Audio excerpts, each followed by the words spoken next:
अस्सलाम वालेकुम नाजरीन, वेलकम टू शारा दस्तूर। मैं हूं मोना आलम। तमाम देखने वालों को वार्म वेलकम। अगर हम ये कहें कि कल जब हमने प्रोग्राम किया था और आपके सामने जो नशिस्त रखी थी उसमें और आज में बहुत बतदरीज फ़र्क है और शायद यही पाकिस्तानी सियासत का एक बहुत कन्वेंशनल टाइप है, रिवायत है ये पाकिस्तानी सियासत की, क्योंकि आज तहरीक अदम एतमाद ना सिर्फ कामयाब हो गई है बल्कि कल जो लीडर ऑफ द हाउस है उनके चुनाव के लिए सेशन भी बुला लिया गया है। और कल जो ये पूरा बहुत अरसे से ड्रामाई मोड़ पे मोड़ और बहुत सारे ट्विस्ट आ रहे थे कहानी में, कल उसका एक तरह से क्लाइमैक्स हमने देखा जब 12 बजे से ठीक पहले हमने वोटिंग का आगाज होते हुए देखा। और ऐसे में वोटिंग होने से पहले ही स्पीकर कौमी assembly Asad Qaiser, deputy speaker Qasim Suri साहब दोनों मुस्ताफी हुए और फिर साबिक जो स्पीकर थे कौमी असम्बली के अयाज सादिक साहब, उनको स्पीकर का ओहदा और उस स्पीकर की निशिस्त संभालनी पड़ी ताकि वोटिंग का कम से कम अमल आगे बढ़ाया जाए। और ऐसे में 174 वोट्स हासिल करके इस तहरीक अदम एतमाद को कामयाब बनाया गया, जो आप अपने स्क्रीन पर देख रहे हैं। यकीनन एक हिस्टोरिक ये पूरा मरहला था, बहुत एक स्पेक्टिकल था तमाम पाकिस्तानी सियासत में, जिसको यकीनन आज से कई सालों बाद भी याद रखा जाएगा, क्योंकि ये पहली दफ़ा एक और तारीख जहां रकम हुई है वो ये है कि ये पहली दफ़ा है कि किसी वज़ीर आज़म के खिलाफ तहरीक अदम एतमाद कामयाब हुई हो। वज़ीर आज़म इमरान खान ने यकीनन इस हवाले से, साबिक वज़ीर आज़म जो अब हैं, उन्होंने तारीख रकम की है। लेकिन अच्छी बात यह होती कि हम एक और अच्छी तारीख इस मुल्क में, इस मुल्क की जमहूरियत में रकम होती हुई देखें कि कोई सिविलियन वज़ीर आज़म अपनी 5 साला मुद्दत पूरी करे। ये हम तमाम के लिए बहुत बड़ा सवालिया निशान है और इसकी जानिब कब जाएंगे, किस तरह से हम गामजन होंगे, इसको भी आज इस बात पर भी सोच विचार करने की कोशिश करेंगे। कल रेड जोन में खासे हालात नाजरीन इस पूरे अमल से पहले और इस अमल के बाद कशीदा नजर आए थे और इस्लामाबाद हाई कोर्ट को भी खोला गया था, सुप्रीम कोर्ट ऑफ पाकिस्तान को भी खोला गया था, कुछ पेटिशंस वगैरह भी दायर की गई थी। लेकिन तमाम तर मामला, अच्छी बात यह है कि बगैर किसी अनटूवर्ड सिचुएशन के ये तमाम मरहला हो गया है। आगे क्या, बहुत बड़ा सवालिया निशान ये अब उठाया जा रहा है।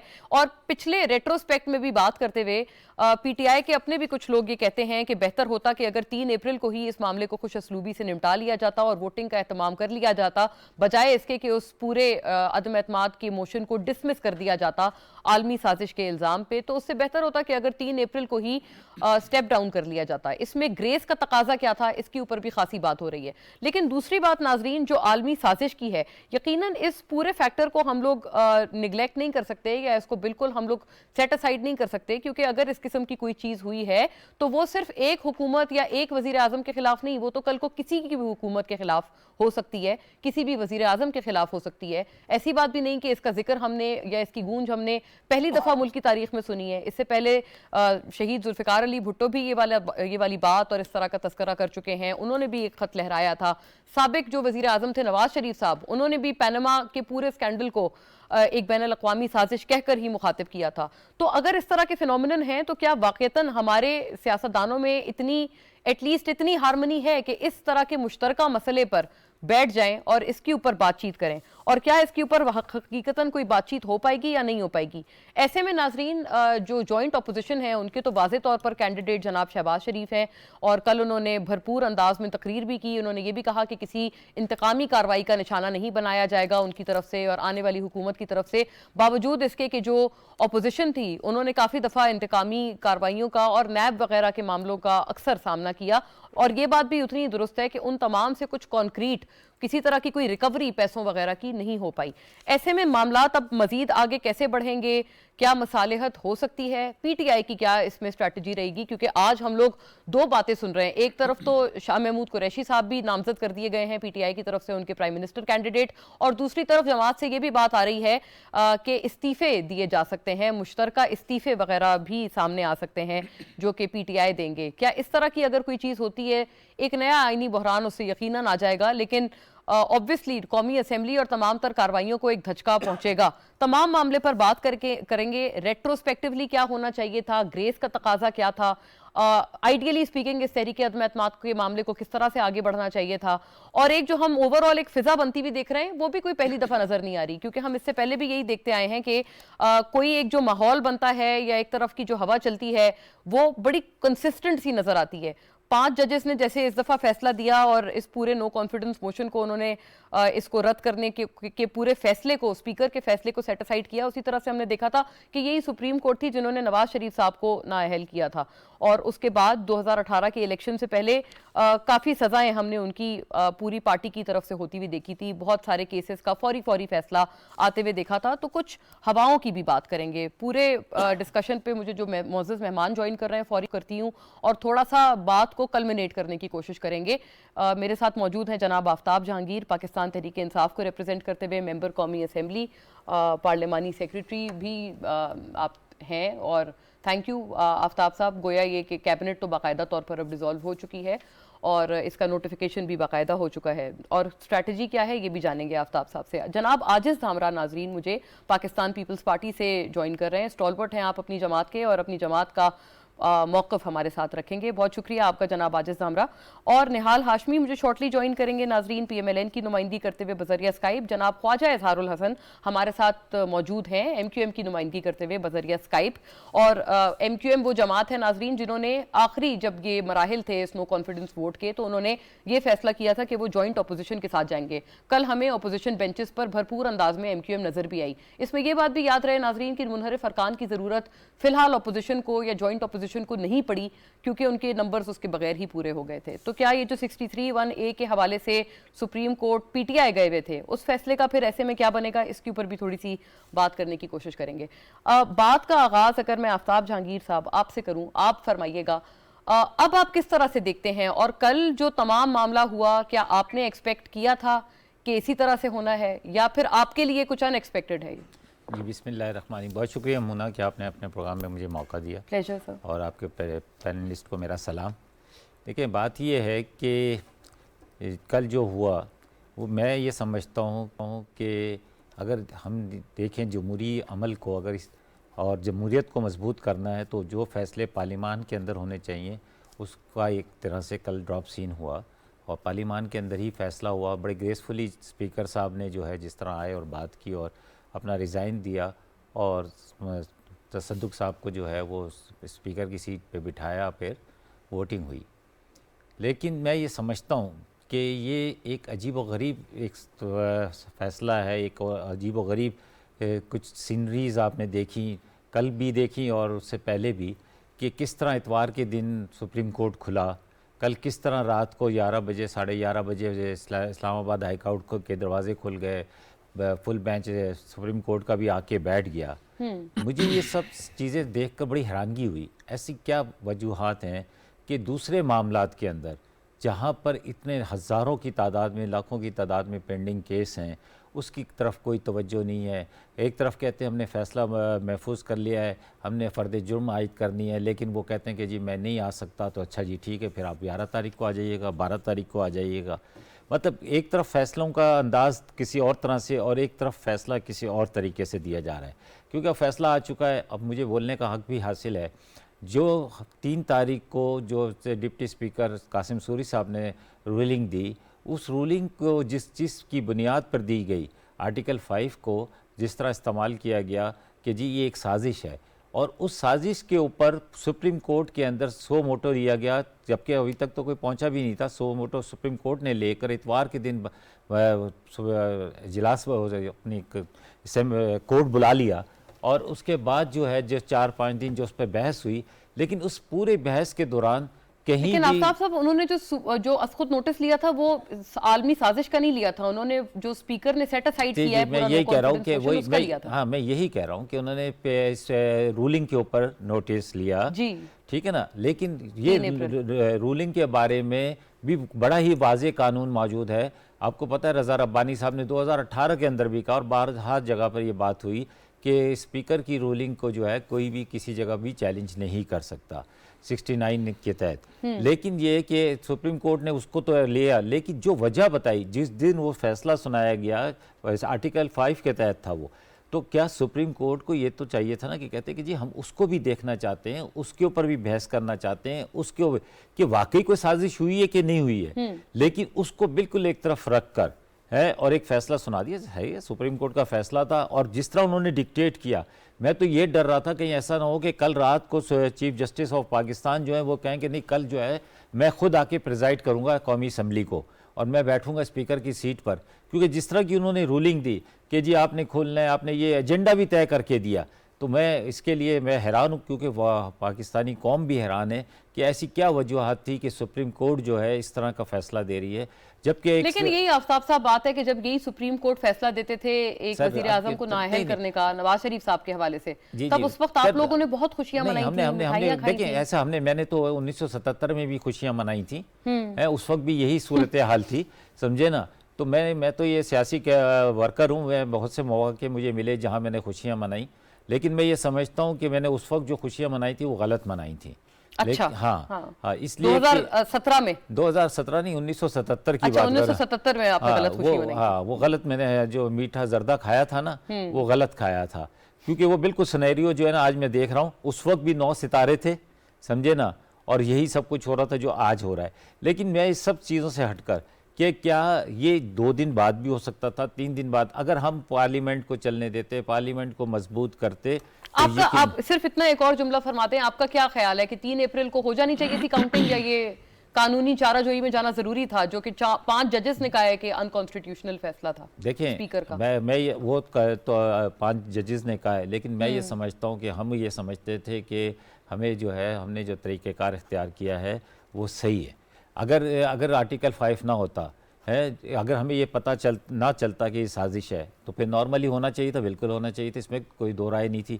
लेकिन उस तरीक़ेकार को भी जिस तरह हमने देखा कि देखें जो बाजार लगा, ये सारी चीज़ें, ये बहुत बड़ी पूरी पाकिस्तान की 22 करोड़ ने, पूरी दुनिया ने देखा कि ये जो कुछ हो रहा था ये भी मुनासिब नहीं था, और जो डिप्टी स्पीकर ने उस वक्त रूलिंग दी थी मेरे हिसाब से बिल्कुल ठीक दी। ठीक है, आपको लगता है कि ये कानून का रास्ता जो है वो उसमें इख्तियार नहीं करना चाहिए था, और स्पीकर की रूलिंग ठीक थी, वोटिंग उस वक्त भी नहीं होनी चाहिए थी। आजिज साहब, ये फैसले, अगर मैं आपसे बिल्कुल इसका उलट सवाल ही आपसे मैं अर्ज करूं कि जब ये फैसले आपके जो वजीर आजम थे यूसुफ रजा गिलानी साहब, उनके हवाले से आते थे, आप इसको पार्लिमानी सुप्रीमेसी में मदाखलत कहते थे।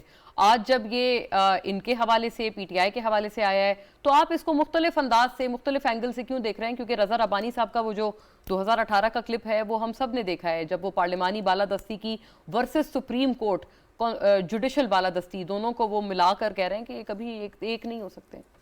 बिस्मिल्लाहिर्रहमानिर्रहीम। देखिए मोना, पहली बात तो ये है कि मैं पूरी कौम को मुबारकबाद देना चाहता हूँ कि एक ऐसी सरकार से कौम की जान छुट गई जो इस रमज़ानुल मुबारक में जब सहरी के लिए वो अपने बच्चों के लिए सहरी ख़रीदने के लिए या इफ्तारी ख़रीदने के लिए घर से निकलते थे, तो मौजूदा हुक्मरानों की जो एक आदम बू करती हुई महंगाई उनका पीछा करती थी, कम से कम वो हुकूमत चेंज हुई है और नई हुकूमत के लिए एक बहुत बड़ा टारगेट है।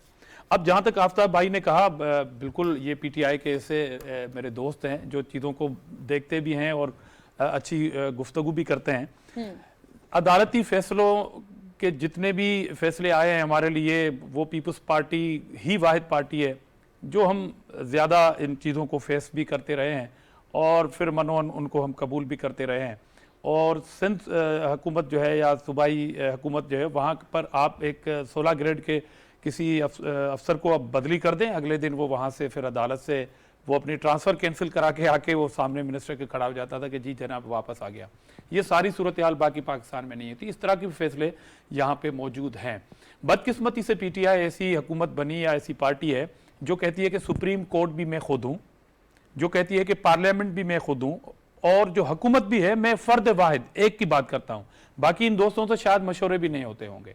अब मिसाल के तौर पर जिस चीज़ को ये रूलिंग की बात करते हैं, हम तो ये कह रहे थे कि यूसुफ रजा गिलानी साहब को 30 सेकंड की सज़ा हुई थी, और ये आइन कहता है कि आपको सिटिंग प्रेसिडेंट के खिलाफ केस नहीं चलाना।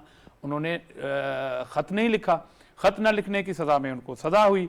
स्पीकर साहबा ने एक रूलिंग दी और उस रूलिंग को जब ख़त्म किया गया तो उस पर भंगड़े डाले गए, उस पर वेलकम कही गई। आज बदकिस्मती से वो पार्टी, वो सरकार एतराज़ कर रही है अदालत के फैसलों से, जो ज़्यादातर पॉलिटिकल फैसले जो हैं, जो पार्लियामेंट के फैसले भी हैं, वो अदालत में लेके जाती थी और वहाँ से रिलीफ लेके और फिर वो कहती थी कि जैसे ये हमारी इखलाकी फतेह है कि अदालतें सब हमारी फेवर में फैसले देती हैं।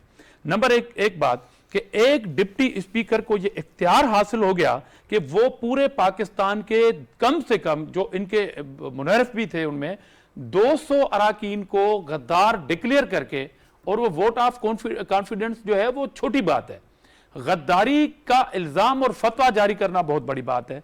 नंबर 1 कि हमने जब अवामी लॉन्ग मार्च निकाला था, जनवरी में यह फैसला हुआ और हमने प्राइम मिनिस्टर से यह अपील की थी कि आप रेजिग्नेशन कर दें, रिजाइन कर दें, अदरवाइज अवामी लॉन्ग मार्च आ रहा है और जब हम इस्लामाबाद पहुंचेंगे हम वोट ऑफ नो कॉन्फिडेंस दाखिल कर देंगे। दूर दूर तक इनके रूस के दौरे का कोई इम्कान नहीं था। वहां पर इन्होंने डिक्लेयर किया था एक हफ्ता पहले। ये सारी चीजें अपनी जगह पे। कल मिसाल के तौर पर अगर स्पीकर सिंध असेंबली ये कह दें कि जी सिंध सूबा जो है वो माली पोजीशन उसकी बिल्कुल वीक है और 2023 की इलेक्शन जो है वो नहीं कर सकते हम, या वहां की सियासी सूरत हाल ठीक नहीं है, इसलिए सूबाई असेंबली जो है वो 2028 तक कंटिन्यू करेगी क्योंकि वो स्पीकर की रूलिंग होगी और पीटीआई कम से कम उस रूलिंग की हिमायत करेगी, क्योंकि यहां पर वो कह रहे हैं। पहली बात यह थी कि खत का मामला बिल्कुल अलग है।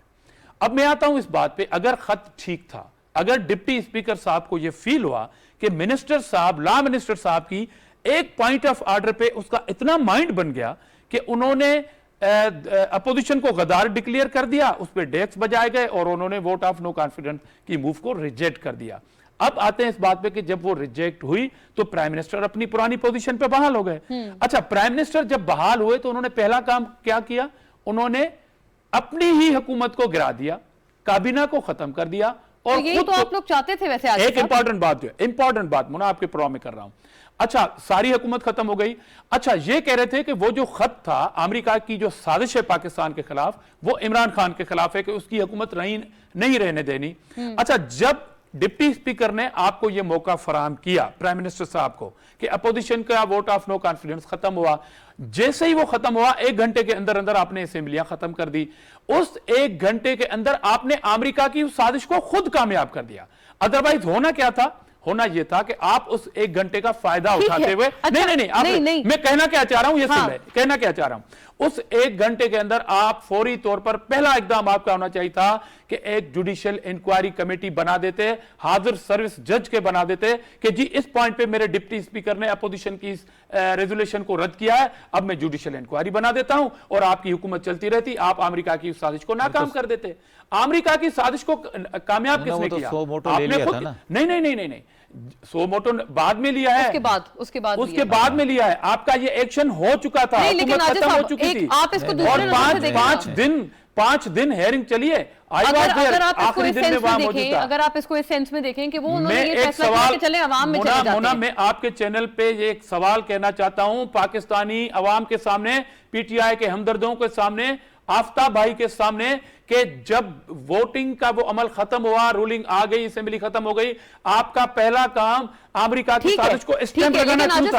आप जुडिशियल इंक्वायरी बना देते। मैं उनसे की बात पूछती हूँ, ये बिल्कुल आपने एक अहम सवाल उठाया है। अगर ये वाला फैसला आ जाता, लेकिन आप भी तो इस चीज को खैर मकदम कर सकते थे ना कि उन्होंने अगर इलेक्शन में जाने का या अवाम में जाने का फैसला किया तो आप लोग भी कहते, ये तो आप खुद अभी आपने अर्ज किया है, आपने फरमाया है कि आप बिलावल साहब यही शुरू रोज से कह रहे थे कि आप असेंबलीज डिसॉल्व करें और इलेक्शन में जाएं। देखें उसमें फर्क है ना। देखें, बिलावल साहब ने जब अवामी मार्च शुरू किया था तो हमने कहा था कि हमारा अवामी मार्च जो है वो 8 तारीख को डी चौक पे पहुंचेगा। उससे पहले ये मैं बिलावल साहब की हर शहर में की हुई तकरीर में उस प्रोग्राम को होस्ट करता हुआ आ रहा हूं। 10 दिन हमारे पास रिकॉर्ड है कि हर स्पीच में यह बात कही गई है कि आप इस्तीफा दो या आप असेंबली खत्म करो, हम आ रहे हैं, उसके बाद वोट ऑफ नो कॉन्फिडेंस आएगा। पीपुल्स पार्टी ने तो पीडीएम को कायल किया वोट ऑफ नो कॉन्फिडेंस पे, अदरवाइज पीडीएम तो खुद रिजाइन देना चाह रही थी ना। तो हमने जब वोट ऑफ नो कॉन्फिडेंस रख दिया, हम कह रहे थे पहले उसको आपका ख्याल है कि ये महदूद मुद्दत के लिए टाइम? नहीं, हम कह रहे थे कि वोट ऑफ नो कॉन्फिडेंस जब हमने मूव किया, पहले वो बात कंप्लीट होनी चाहिए ना। इस्तीफा का तो बाद में मामला आया कि आपने इस्तीफा दिया तो आपने कहा इलेक्शन हो जाए। हम आपके शेड्यूल पे इलेक्शन में क्यों जाएं? आप रेजिग्नेशन करते हैं वोट ऑफ नो कॉन्फिडेंस से पहले कि आप कह रहे हैं कि टाइम आप उसके टाइम के हिसाब से एग्जैक्टली हमने मूव कर दी थी। वही वाली बात हुई फिर कि हाँ आपको टाइम का फर्क था, लेकिन ये और ये एक आईनी प्रोसेस था जो कल कंप्लीट हो सकता है, हम नाकाम हो सकते थे। अब पीटीआई को उसमें जाना चाहिए। उसके जाने के बाद हो क्या रहा है? धमकियां।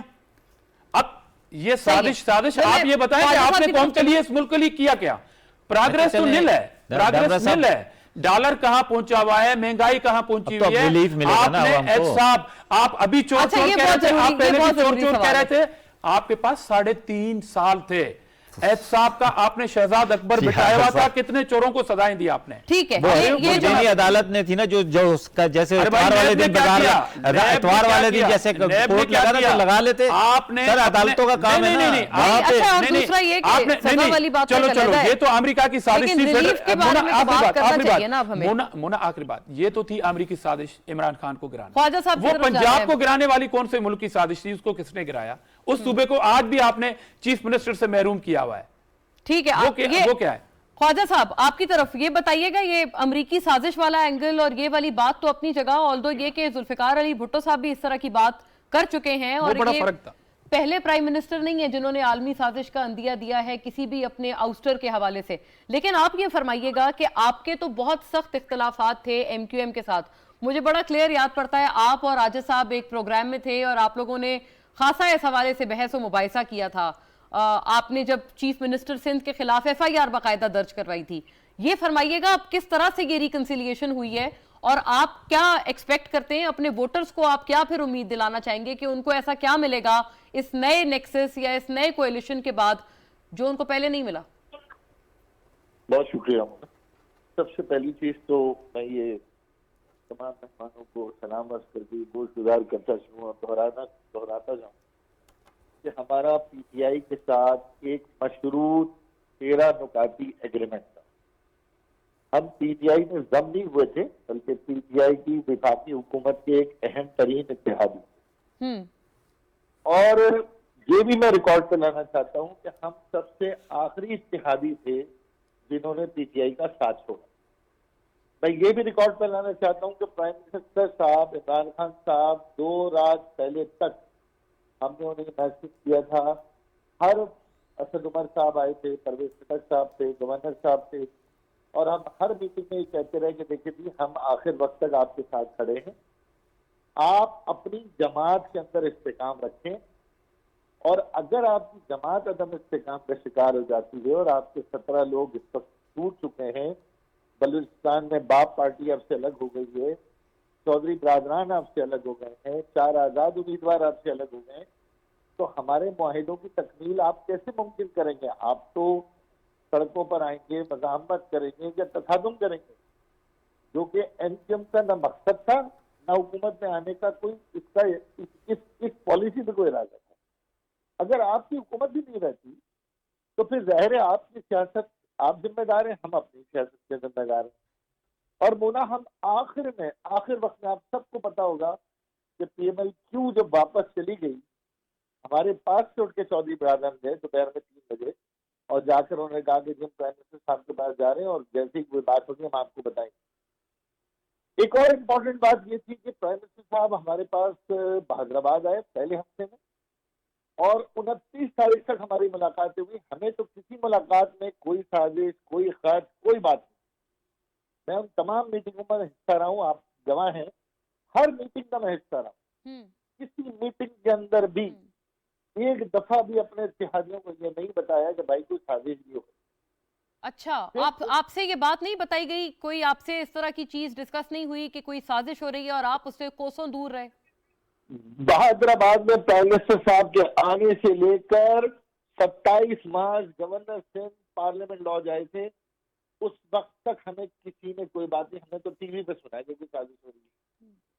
और फिर उसकी बात ये है कि जो शुरू से आप देखें ना, प्रॉब्लम क्या है, हमने तो हर बुरे वक्त में PTI का साथ दिया, हर बजट में इन्फ्लेशन बढ़ा हमने साथ दिया, मिनी बजट आया पूरा पाकिस्तान हमारे पीछे पड़ गया कि भाई महंगाई बढ़ रही है और आपके सहारे हुकूमत है, हमने साथ दिया।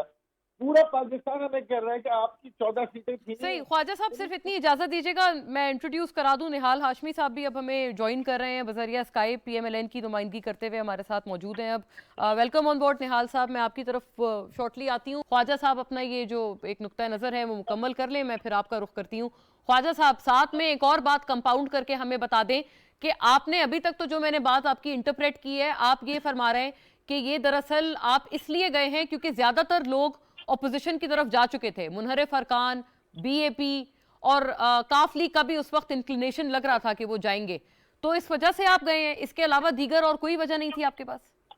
एक और बहुत बड़ी वजह थी जो जिसका जवाब मेरा ख्याल है आफ्ताब भाई देंगे, कि ये बताइए कि आखिरकार ये अ, इस्लामाबाद हाई कोर्ट को खोलने की जरूरत क्यों पेश आई?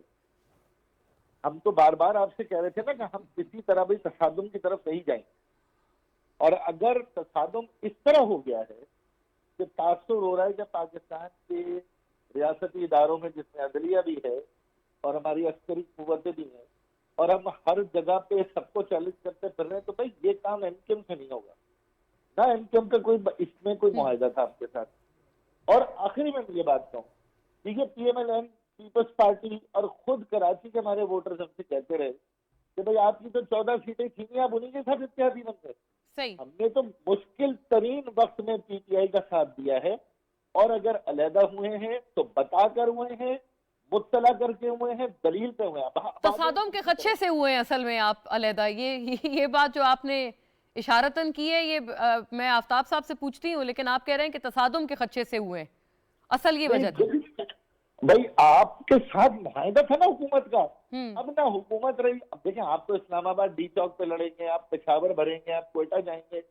मेरा मेरा मेरा भी तो मकसद है, मेरे भी तो वोटर्स हैं, मेरे सही, भी सही। मेरी पार्टी पॉलिसी है। और अब एक आखिरी बात, पीपल्स पार्टी और पीएमएलएन से एक मुतालबात रखें। इन्होंने कहा हाँ ठीक है, हम चीफ मिनिस्टर हाउस गए थे तो हम कोई कब्जा करने थोड़ी गए थे, यही कहने गए थे ना कि हमारे मुतालबात सुनो। जब उन्होंने कहा आपके मुतालबात सुनेंगे, तो हमने कहा फिर इसको मान लो। उन्होंने कहा ठीक है जी मान लेते हैं, तो फिर लिख लो। लिख लेते तो 4 गवाह भी कर लेते हैं, आपस में कंसेंसस बना लेते हैं। ठीक है। सियासत में यकीनन कोई हो सकता है कल पीटीआई की फिर हमें जरूरत पड़े, पीटीआई को हमारी फिर जरूरत पड़े। लेकिन हाँ, मैं ये जरूर कहूंगा, आफ्ताब भाई आपसे भी कहूंगा, क्योंकि ये पहली बार ऐसा हुआ है कि आप हुकूमत में आए हैं और हुकूमत में गए। हमने उम्र गुजार दी इस दस्त की सयाही में, तो इसको सियासत बनाए खिदमत लें, जाती इस इंतकाम या जाती अना का मसला ना बनाए, वरना ये सियासत की जो बिसात है ये बहुत बुरा मार मारती है। निहाल हाशमी साहब, आफ्ताब साहब कह रहे हैं कि ये तो थ्रेट हो गई। अच्छा, ये ख्वाजा साहब, मैं तो बड़ा मासूम आदमी हूँ, कमजोर आदमी हूँ, मुझे ना डराएं धमकाएं। जी निहाल हाशमी साहब, आपकी तरफ आऊंगी। ये बताएं कि अभी ख्वाजा साहब भी जो अक्सर एक वजह आइडेंटिफाई कर रहे हैं, आजिज साहब ने भी ये आइडेंटिफाई की है महंगाई के हवाले से, कि आवाम को रिलीफ, लोगों को रिलीफ। अब चूंकि नामजद जो वजीर आजम हैं वो आपकी जमात से हैं, मौजूदा अपोजिशन लीडर शहबाज शरीफ साहब आप तमाम के पीएम नॉमिनी हैं, तो ये बताइएगा ये रिलीफ अवामी सतह पर आ पाएगा? और इस चीज़ की यकीन दहानी हमने आपकी जमात से या आपके तमाम प्लेटफॉर्म से अभी तक क्यों नहीं सुनी है? क्योंकि जब जितनी दफ़ा ये सवाल हुआ उस पर यह कहा जाता रहा कि ये बैनुल-अक़वामी फैक्टर है, महंगाई हो, पेट्रोल की ऊंची कीमतें हों, तो इसके ऊपर हमारा कंट्रोल कम है। क्या अगर यही चीज़ें होंगी, आप कैसे जस्टिफाई करेंगे कि ये इतनी तवील जो एक्सरसाइज हुई वो दरअसल हकीकतन आवाम के हक में थी और आवाम के लिए बेहतर थी? बिस्मिल्लाहिर्रहमानिर्रहीम। मुना, सबसे पहले तो पूरे पाकिस्तान को मुबारक हो कि आइन और कानून की बालादस्ती हुई, पार्लियामेंट प्रिवेल किया, सियासी निज़ाम बेहतर हुआ, और जो 13 घंटा पाकिस्तानी कौम को पूरी दुनिया में जगहसाई हुई, उसके लिए सबसे माजरत खाएँ। हम ये समझते हैं कि बुनियादी तौर पे किसी भी हुकूमत की पहली जिम्मेदारी होती है कि अपने लोगों की जान और माल की हिफाजत करे और उसको ज़िंदगी में सहूलत दे, और उन सहूलतों में रोज़गार से लेकर के खुर्द-व-नौश की अशिया बड़ी बुनियादी चीज़ है। उसके बाद आता है रिहाइश और कपड़ा और दीगर सहूलतें। इस हुकूमत ने जो हमारे दौर में था, आटे की कीमत होना तो ये चाहिए था, अगर ये 30 रुपए से 25 पे ले आते, अगर ये चीनी 50 से 45 या 40 पे ले आते, अगर ये डॉलर को 100 से 80 पे ले आते, अगर ये पेट्रोल को 70 से 50 पे ले आते, तो यकीन जानिए आज हर तरफ इनकी जय जय हो रही होती।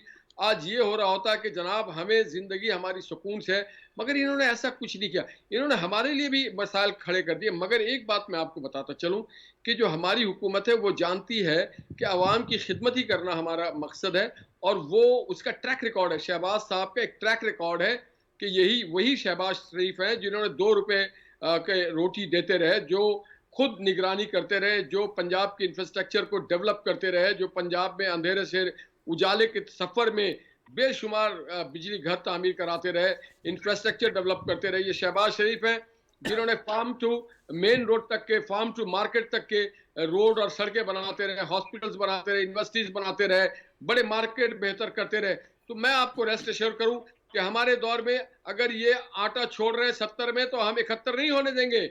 हम इंशाल्लाह इसको 60 या 50 भी या उससे भी नीचे लाएंगे। ये रेस्ट एश्योर कर लें। अगर ये चीनी 120 पे छोड़ रहे हैं तो हम चीनी 121 पे नहीं जाने देंगे।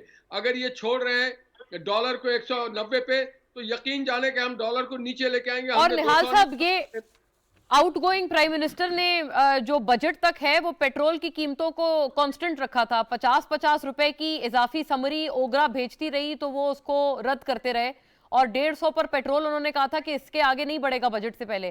क्या ये चीज भी आप इंश्योर करेंगे, क्या आप ये गारंटी देंगे अवाम को कि पेट्रोल की कीमतें भी नहीं बढ़ाई जाएंगी?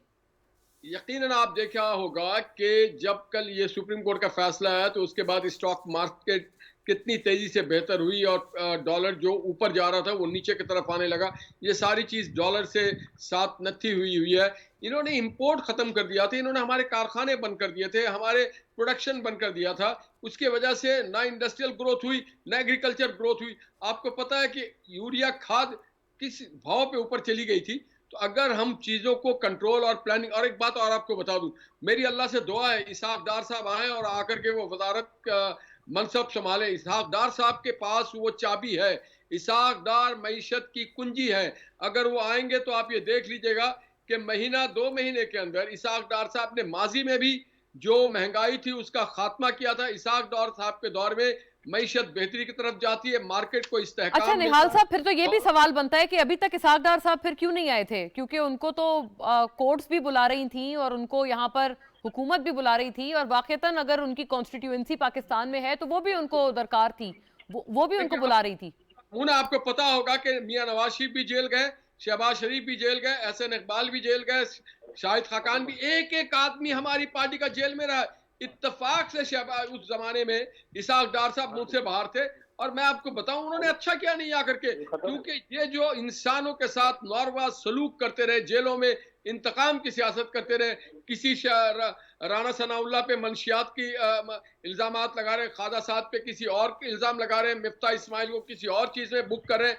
तो ये वो लोग हैं जो अपनी चोरी छुपाने के लिए पाकिस्तान की कौमी क़यादत को, उन लोगों को जेलों में डालते रहे जो पाकिस्तान की मईशत के लिए बेहतरीन थे, जिन्होंने पाकिस्तान के मईशत को उड़ान दिया। मैं आपको एक बात बता दूं कि अगर हमने सही तौर पे हमें काम करने का मौका मिला तो इंशाअल्लाह ताला हम वो महंगाई इस मुल्क में नहीं रहने देंगे, वो बेरोजगारी नहीं रहने देंगे, वो अफरा तफरी नहीं रहने देंगे। हम रूल ऑफ लॉ की बात करेंगे, और आप देखिएगा कि लोग जो हैं, दुकानदार जो हैं, जो आड़ती जो हैं, उनसे भी हमारी दरखास्त होगी। सही, ठीक है, कम करें। मैं जरा ये बात आगे ले जाती हूँ, क्योंकि ये जो इसहाक डार साहब के हवाले से आपने बात की है, ये इत्तला हमारे पास भी मौजूद है कि वो बजट वगैरह बनाने की भी तैयारी कर रहे हैं फिलहाल लंदन में, और अगर वो वापस आते हैं, क्योंकि निहाल साहब ने भी ये एक बड़ा अंदिया दिया है हमारे प्रोग्राम में। आफ्ताब साहब, आलमी साजिश आपने अपने इत्तेहादियों को भी नहीं बताई 27 तारीख से पहले, ये काफी बड़ा इंकशाफ है जो कि किया है ख्वाजा साहब ने। बात ये है कि पहले तो ये निहाल भाई ने भी कहा कि हमने पता नहीं अस्पताल बनाए, सब कुछ किया, लेकिन फिर निहाल के इलाज के लिए फिर इंग्लैंड में ही है, पाकिस्तान में तो उस अस्पतालों को कोई फ़ायदा नहीं पहुंचा निहाल भाई आप लोगों को, समझे ना। अच्छा, आप ही लोगों ने भेजा था? हमने नहीं भेजा सर, वो खुद गए। आपके जो अभी जो वजीर आजम बन रहे हैं उनके बॉन्ड पेपर पे गए हैं, वो भी तो अगर अदालतें देखना चाहें तो बहुत सारी चीज़ें हैं वो जो देख सकती है कि किस किस चीज़ के ऊपर किसको नाइल करार दिया जाएगा। 11 तारीख को फर्द जुर्म आयद होनी है, और बहुत सारे केस हैं, मकसूद चपड़ासी है, वो फालूदा वाला है, वो सारी चीज़ें ये हम नहीं कर रहे, ये अदालतें करेंगे, इदारे करेंगे, जिसको अब आप इस्तेमाल करेंगे। आज ये इदारे जो है, ये आज से PTV आपका हो गया, आज से पहले ये PTV हमारा था, ये इदारे अब आपके हो गए। अब आप उनको इस्तेमाल कीजिएगा अपने लिए, और हमारे लिए, हमारे खिलाफ कोई चीजें निकालिएगा, लेकिन उन इदारों को कहिएगा कि जब भी तहकीक करें, ये देखें, बगैर करें कि किसके खिलाफ कर रहे हैं, ये देखें कि क्या मेरिट के ऊपर तहकीक हो रही है कि नहीं हो रही। अगर मकसूद पर चपरासी के पास से 5 अरब रुपए निकले हैं तो वो क्यों निकले हैं, वो किसके हैं, कहां से आए, कहां गए, ये सारी तहकीकात होनी चाहिए। ये जितने भी इल्जामात हैं ये हमने नहीं, अगर तो अदालतों को ये चाहिए था कि 2-2 साल 3-3 साल तो उसकी तारीखें ना देते, उसको पहली मौके पे, जैसे कल सुप्रीम कोर्ट ने किया, पहले दिन बैठते ही हमारे ऊपर स्पीकर बन के बैठे चीफ जस्टिस साहब, समझे ना, और बैठने के बाद जिस तरह हमें दी कि जी ये एजेंडा ऑफ द डे होगा, इसी तरह करना चाहिए था। लेकिन बहरहाल बात ये है कि देखिए अब आप रिलीफ दीजिएगा, आप रिलीफ दीजिएगा आवाम को, आप रिलीफ दीजिएगा, हम भी यहाँ मौजूद हैं, आप भी मौजूद हैं। निहाल हाशमी साहब, आप भी देखेंगे कि दाल किस तरह बंटती है जूतियों में, ये ऐसा आसान काम नहीं है। सिर्फ 4 सीटें लेकर अगर वो 12-13 हमारे 17 को खरीदा ना होता तो कभी ये ना जाते, क्योंकि अभी अजहर भाई ने कहा कि आखिरी हम थे, दिखाया कुछ आपने लोगों को 12-12 करोड़ 16-16 करोड़ रुपए की ऑफर की आपने उनको दी, अभी तो पता नहीं उनको आफ्ताब साहब आलमी साजिश का जरा, मैं निहाल साहब आपकी तरफ आती हूं, इसका जवाब आप बताइएगा, लेकिन अभी आफ्ताब साहब आलमी साजिश का जरा जवाब। मैं देखिए बात ये है, मैं आपको हकीकत बताऊं, कुछ चीजें ऐसी होती हैं कि जो आवाम से नहीं, आवाम के सामने हमें भी नहीं मालूम था, देखिए हम है ना, हमें भी नहीं मालूम था, लेकिन जब चीज़ पता चली, जब उस मीटिंग के अंदर हुई, जब जिसमें आर्मी चीफ थे, नेवी का चीफ, एयरफोर्स और सारे इदारे के लोग मौजूद थे, जब अपोजिशन के लोगों को बुलाया गया है कि भाई आप भी आएँ, शहबाज शरीफ साहब आप भी आएँ, उन्होंने जाने से इनकार कर दिया। भले आप जाते, आप इनकार करते, देखने के बाद भी इनकार कर सकते थे, आप क्या एग्री नहीं करते,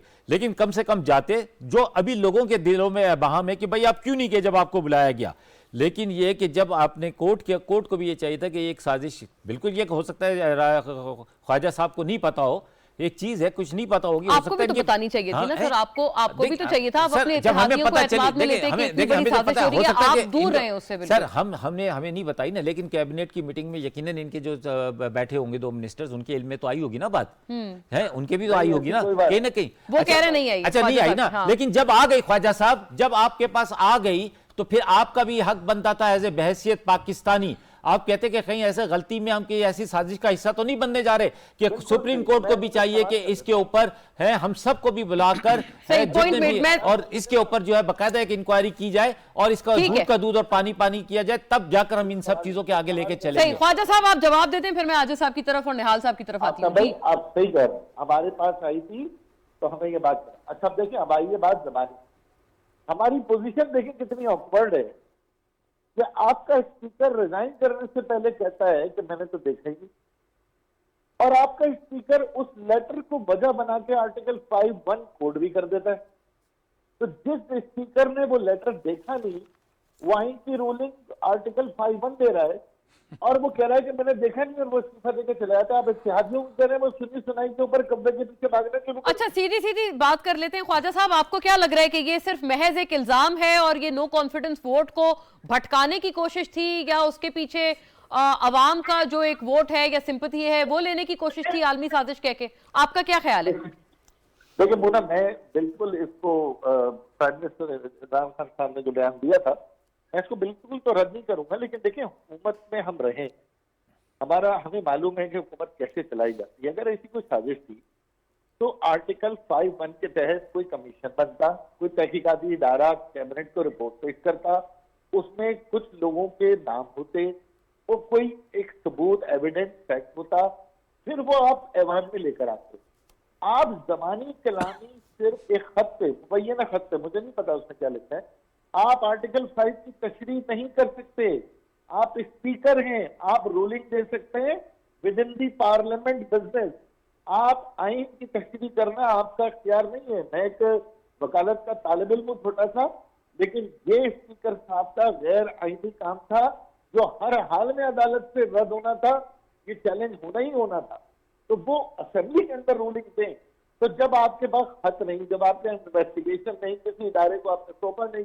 अच्छा माशाल्लाह, चूंकि 2 हमारे पास लॉयर्स बैठे हैं, बड़े सीजन्ड लॉयर्स हैं, निहाल साहब भी हैं, ख्वाजा साहब आप भी हैं, ये बताइएगा ये जिस केस की बात कर रहे हैं आफ्ताब साहब, जिस केस का तस्करा कर रहे हैं शहबाज शरीफ साहब के हवाले से, ये जो तमाम FIA में कार्रवाई चल रही थी, इंक्वायरी हो रही थी, उसका डायरेक्टर खुद ही आज कल बल्कि सेट असाइड हो गया, रिजवान, उन्होंने खुद ही उससे अपने आप को दस्तबरदार कर लिया। तो ये इसके बारे में भी बताइएगा, ये क्या अवामिल है? आफ्ताब साहब का जो शक है या PTI का शक है, ये कैसे आप देखते हैं? चले इससे भी आपको मैं 2 नाम कोट कर देता हूँ PTI के जी। एक असद उमर साहब और एक अली मोहम्मद खान साहब। इनके साथ बैठकर हमने कहा था कि अकाउंटेबिलिटी के प्रोसेस को ट्रांसपेरेंट करें, नैब के रिफॉर्म्स को लाएं, FIA में रिफॉर्म्स करें, ये केसेस 10-10, 15-15 साल चलते हैं, सियासतदान अलाइन होते हैं इसको। अच्छा, अब ये जुडिशियल रिफॉर्म करना किसकी जिम्मेदारी? तहरीक इंसाफ का नाम ही इंसाफ था, तो पहला काम ही आपने इंसाफ के उन तमाम पैमानों को आसान करना था जिसमें आप नाकाम रहे। फिर ब्यूरोक्रेसी से भी आप उलझ गए, अदलिया से उलझ गए, सियासतदानों से उलझ गए, और वह फिर आखिर में मीडिया से भी टकरा गए। तो जो काम हुकूमत के करने का थे, जिसमें हमारे लॉ मिनिस्टर भी मौजूद थे, जो हमने आपको गिफ्ट किए थे, आपने वो काम नहीं किया। तो अब मैं FIA को, नैब को, मकसूद गोले घंटे वाले को मैं खुद परेशान हूं कि मेरे अरबों रुपए काम है, लेकिन अब साबित कौन करेगा? साबित करने के लिए तो इदारे मौजूद है ना। लेकिन आप हैसियत लॉयर ये समझते हैं कि उन केसेस में दम है, लेकिन क्योंकि सिस्टम की खराबी है तो इस वजह से अब उसकी कोई उस तरह से प्रोसिक्यूशन नहीं होगी? बिल्कुल, सिस्टम की खराबी है, इनकॉम्पिटेंसी है और प्रोसिक्यूशन वीक है, और सही। गवर्नमेंट ने रिफॉर्म सही। आजिज साहब, आपकी इजाजत से, ये क्योंकि निहाल साहब का डायरेक्ट सवाल है, निहाल साहब यही सवाल आपसे आफ्ताब साहब भी कर रहे थे। आप भी बड़े माशाल्लाह सीजन्ड वकील हैं, और अभी जो आफ्ताब साहब कर रहे थे कि जुडिशरी मदाखलत कर रही है पार्लियामान के मामले में, ये आपसे मैं सबसे बेहतर सवाल कर सकती हूँ, क्योंकि आप पे एक जमाने में कंटेम्प्ट वगैरह के केसेस भी लगे हैं, जबकि आप सिर्फ अपनी बात करते थे, आप अपना सिर्फ एक पॉइंट ऑफ व्यू रखते थे। तो आप इसको कैसे देखते हैं? आपकी भी यही रीडिंग है जो कि दीगर ऑपोजिशन की है कि बिल्कुल सही फैसला किया है और वो कतन मदाखलत नहीं थी अदालत की? यकीनन देखिए, जो खादर साहब भी एक बड़े बड़े जय्यत किस्म के पार्लियामेंटेरियन है, और वो सही इसमें तशरीह इसकी कर रहे हैं। जो 69 है, वो जो डिबेट है या दूसरी प्रोसीडिंग है बजट सेशन की, ये कोई और चीज है, उस पे वो मुदाखलत नहीं करती है, कोई और रूल ऑफ बिजनेस पे नहीं जा रही होती है, कोई बिल को अगर टेबल किया जाता है उस पे अदालत मुदाखलत नहीं करती है। मगर जो डिप्टी स्पीकर साहब थे, उन्होंने आइन को पामाल किया, उन्होंने बगैर देखे हुए, कोई विदाउट द एविडेंस वो एक रूलिंग देते हैं। और जबकि जो प्रोसीजर था कि आपने 95 के तहत 7 डेज के अंदर अंदर आपने वोटिंग करानी थी, उन्होंने एक लिखी लिखाई चीज को पढ़ा, उन्होंने एक ऐसा एक दस्तावेज पढ़ा और इतनी तेजी से पढ़ा कि जिसमें दस्तखत शुदा था असद कैसर साहब का। तो वो साफ जाहिर हो रहा था कि ये पूरी डॉक्ट्राइन है जिसके तहत इसको किया जा रहा है। अब मैं उनका जवाब दे रहा हूं, आफ्ताब भाई मेरे भाई हैं, कि जनाब ब्रॉडशीट में जो नैब ने बनाया था, उसने माफी मांगी है शरीफ फैमिली से कि हमें आपके खिलाफ इस्तेमाल किया गया, हमने गलत इस्तेमाल किया, 20 साल में एक पैसे की मुसावी। ठीक तो है, आप अदालत में जाएंगे, वो तो इंग्लैंड में ही है। सुन ले उनके ऊपर डेफेमेशन कर दें, अरबों का फायदा भी होगा, और वो पाकिस्तान का जो पैसा गया वो वापस आ जाएगा।